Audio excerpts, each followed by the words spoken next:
These were the days when I was in really bad debt. I made enough money, but I was always like overspending and I had bad credit card debts. Then I came out to Hong Kong and I spent and spent and spent. And I spent and spent and spent. So is there a golden ratio on how to arrange your finance to be financially stable? About a month ago, we went to an event to share our lack of knowledge in terms of investment. And during that event, we met Alvin. So Alvin is a professional money coach and he is the only professional money coach here in Hong Kong. In the coming few vlogs about investment, we're going to ask an expert about what to do with our money. Alvin, how did you become a money coach? When I first graduated from the university, and actually I studied investment in the university. And after that, I joined some investment work and as an investment consultant. And unluckily, I faced the first financial crisis, the one in 1997, the Asia financial crisis. And at that time, I'm still young. I will be very aggressive. I borrow a lot of money and also take a lot of risk to invest in some high-risk products like the stocks or also some derivatives like the warrants or options, etc. And finally, what will be the result? So I lost everything. After facing the Asia financial crisis, for the investment decisions, sometimes it's not just about some rational or knowledge. It's not a rational decision. It actually involves a lot of emotional things. So in the year 2014, I finished another destination called the Certified Money Coach. Actually, at that time, I'm also the first one in Hong Kong have this destination. Money coaches are very common in the Western culture. Canada, yeah, right. But here in Hong Kong, you're like pretty much the only one. Why is that? In US, in Canada, their main roles are to help people to manage their debt. Why they need to manage their debt in US or Canada? Because the tax are quite different in comparing Hong Kong with other European countries. You know that they have very high tax rates, like 40, 50. But in Hong Kong, the top highest tier is just 17. So when they have a high tax rate, it means that in every month they need to pay almost half to the government for their future. And after that, they have only half of their income to spend. So when they face some immediate needs or some sudden needs, they don't have any money. So they need to borrow. But when they borrow money, they may not have savings to pay for the loan. So finally, they have some debt problem and they need to help from the money coach. But for Hong Kong, it's not in this way. Alvin, you said earlier that having studied your first degree related to financial planning, you thought it wasn't enough. You needed something more to deal with the emotional side. What emotional side did you have to deal with? Maybe you want to buy something. You need to think about whether you need this is for your needs or it is for your wants. It's quite different. Some basic knowledge that we have been teaching the children, but actually for the adults, we also don't know. Needs and wants are different. This morning, I went to the supermarket with Damon, and he asked me, why is Marketplace still open and the coffee shop across the road closed? Because I told him, during the pandemic, that's not a necessity. Food in the supermarket is. Yeah. So I was explaining to my kids, kind of like what you explained to us, is it something you need or is it something a coffee that you might want occasionally? So is there a golden ratio on how to arrange your finance to be financially stable for like our audience? Probably younger viewers, maybe around 20s or to like mid-30s. And when we are talking about some golden ratios, like the triple free, dividing all your money into 3 parts, or maybe 5, 3, 2, something like this. Maybe there are lots of ratios, but indeed, we just go to the basic. What you need to know about is you need to divide your money into 3 parts, or related to 3 parts. One is the earnings, and second one is the savings, and the third one is the spending. What you earn should be more than what you spend. And finally, you can have savings, the most important rules. And if you have $100 and $60 will be for your daily spending.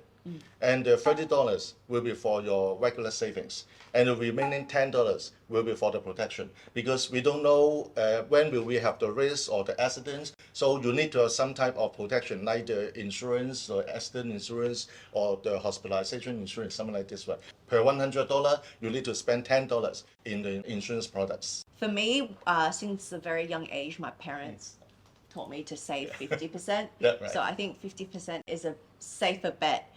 And I think it's a good idea too, because when you're young, especially in your late teens, you start making your own income. But at the same time, you're also exposed to a lot of temptations and a lot of wants. You know, during my uni days, these were the days when I was in really bad debt. Like I overspent. I made enough money, but I was always like overspending and I had bad credit card debts. It's actually a good idea to tell your children that saving more than 30% is probably a safer way of doing things. For me, it was a weird one actually, because thinking back at how I save and how I spend, it's like all or nothing. So when I have an objective, because when I came to Hong Kong, you know, I lived in England all my life, so I spent like a year to two just saving, not spending at all. And then I came out to Hong Kong and I spent and spent and spent. Like my cycle was like this. Without anyone teaching us how to save, it should be a continuous, you know, from when you come out to Hong Kong to when you're here to when you get married and have kids. It should always be a regular saving and not just like a massive saving and spend it all and then save and spend it. It's making any sense. Zero or nothing for you. Yeah. But not now. That's why we need Alvin's help. I'm a safer person. I always feel like I need a certain amount of saving in my bank account to feel secure. I think that's more of a mentality maybe for women or girls as well. Stuff like this is also from what your family is like when they teach you how to plan their finances as well. So I guess from a young age I was told you need to save a lot of money. I don't know why, so that's always been my mentality. So when I was in debt, I was like, I was really struggling. My parents had to help me out. But you're at home though. So when you're in debt and you're at home, Yes, that's true. There's a massive comfort zone within which you can work. Yes, but then there's also the side where you don't want to give financial burden to your parents when you can make your own money, right? So it's a bit of a difficult situation. From what I understand is saving has to be a continuous, regular thing and not a save lots of money and spend lots of money, which is how I do it. How I used to do it before I got married. I think at different stages of your life, then you're required to spend like your money on different areas, and that's kind of what happened with us. Like, I think for girls, we are more Play it safe. Play it safe, definitely. Is it very different for females and males? Actually, when we are talking about the gender difference, about the financial planning, and it's very common to hear that they will have some topics like the women finance, but you will seldom hear about men's finance. When we talk about men, about finance, they will talk about investment, how to get big return, how to be aggressive, something like this one. So it explains the difference between men and women. For girls, for women, actually they save for the sense of safety. But for the men, when they want to save, because of the responsibility and also the liabilities. So it's quite different. So that's why, Jason, you just mentioned that when you're still young and when you save a certain amount and you spend all, right? That's why at that time, because you don't have any responsibility, but now you cannot do it this way. No, I've spent it all now. I've bought all my stuff. And now that I have 2 kids, I don't spend any more money. Yeah. Yeah, me too.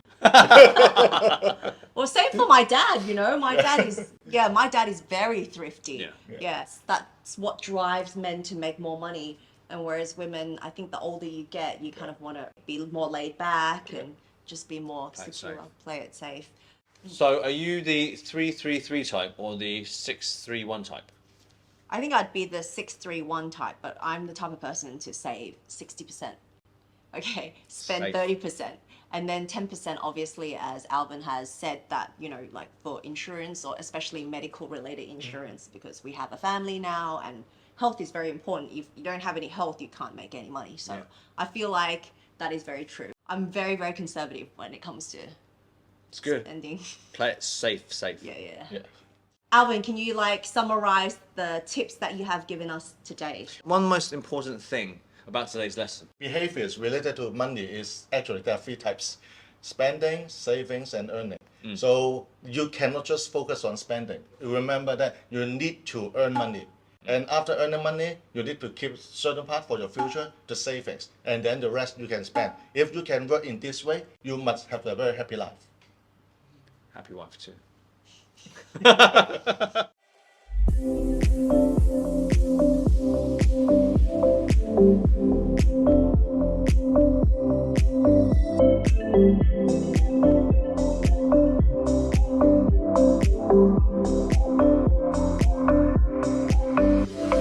you.